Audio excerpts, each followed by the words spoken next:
Hey guys, I welcome you to my channel SSC study smart. This is my new channel, please support ज़रूर कीजिएगा। आज की video में हम बात करेंगे टैक्स असिस्टेंट की प्रमोशन क्राइटेरिया सीजीएल के थ्रू, जो सबसे मतलब सीबीडीटी डिपार्टमेंट में जो सबसे आपकी लो पोस्ट लेवल की लो ग्रेड पे की जो पोस्ट देखी जाती है डेट इज टैक्स असिस्टेंट, उसका आगे प्रमोशन हो के बंदा कहाँ तक पहुँच सकता है। आज की वीडियो में हम चर्चा करेंगे क्या कुछ उनके लेवल रहेंगे। तो सबसे पहले देखिए, एमटीएस के थ्रू जब आप लगते हैं, एमटीएस लगते हैं तो ऑफ कोर्स उसके थ्रू भी आप जो है वो टीए बन सकते हैं। फिर उसके बाद टीए के आगे फर्दर जो है वो प्रमोशंस होगी।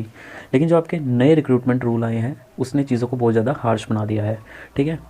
तो वही है, आईटीएफ है, लगातार मतलब कोशिश करता ही है कि आपकी मतलब फेवर में चीज़ें जाएं, ठीक है। रिक्रूटमेंट रूल जो है वो चेंज हों, तो टाइम टू टाइम बदलते भी हैं। बट अभी के जो रिक्रूटमेंट रूल है उसके अकॉर्डिंग में चीज़ें आपको बता रहा हूँ।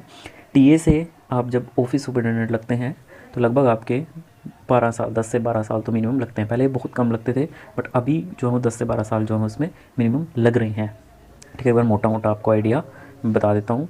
अब आगे देखिए, आपके ऑफिस सुपरिटेंडेंट के लिए 10 साल लगते हैं। अब इसमें कुछ एलिजिबिलिटी क्राइटेरिया भी होता है जो आपको फुलफिल करना पड़ता है। जैसे ये लेवल 6 की पोस्ट है और नए रिक्रूटमेंट रूल में 10 से 12 साल लगते हैं। इसमें क्या होता है, आपका मिनिस्ट्रियल एग्जाम होता है जिसमें आपके 4 पेपर होते हैं and you have to qualify those 4 papers. और उसके बाद आपकी जो भी आगे रैंक बनेगी या फिर सीट आपकी होगी, क्योंकि रैंक के बेसिस पर ही आगे कितनी वैकेंसीज रहती हैं, क्या कुछ आपका रैंक रहता है, उसके अकॉर्डिंग ही आपकी सीट जो है वो आपको वैकेंट है। तो आपके आगे सही तरीके से सब कुछ चलता रहा तो आपकी प्रमोशन हो जाती है 10 से 12 साल में। फिर उसके बाद लगते हैं लेवल 7 की जॉब, इनकम टैक्स इंस्पेक्टर, ठीक है। इसमें भी आपके 4 पेपर होते हैं, डिपार्टमेंटल एग्जाम होता है, 7 से 9 साल जो है वो लग जाते हैं। और जैसे ही आप क्वालिफाई करते हो उसके बाद जब आप आईटीआई लगते हो तो उसमें जो आपका बेसिक पे होता है ना, जो भी बेसिक पे होता है वो 2 इंक्रीमेंट लग के आता है, ठीक है। उसके बाद फिर आपके 8 से 10 साल लगते हैं आपके इनकम टैक्स ऑफिसर बनने के लिए। यानी कि आप ये लगा लीजिए, अगर सब कुछ स्मूथली चलता रहा और आप एक ठीक ठाक एज में टैक्स असिस्टेंट सीजीएल के थ्रू लगते हैं तो आप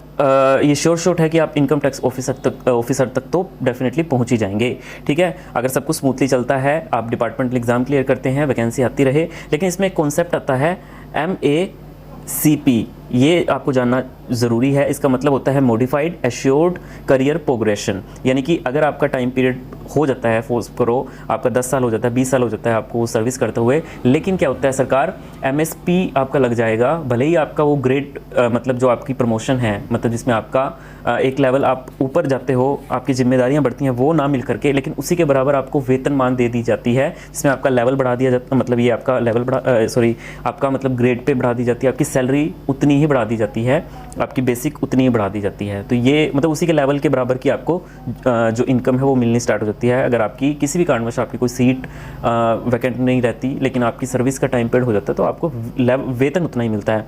तो ये आप ITO बन गए और उसके लगभग 10 से 11 साल बाद आप assistant commissioner of income tax, ठीक है। ये भी आप मतलब चांसेस होते हैं बनने के, लेवल 10 की पोस्ट होती है, तो ये भी आप बन सकते हैं।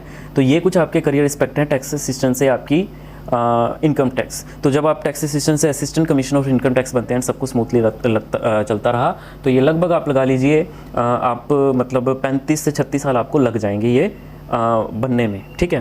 तो आई होप आपको वीडियो जो है वो अच्छी लगी होगी and if you find this video helpful then please आप ये चैनल जो है वो ज़रूर लाइक शेयर सब्सक्राइब ज़रूर कीजिए। धन्यवाद।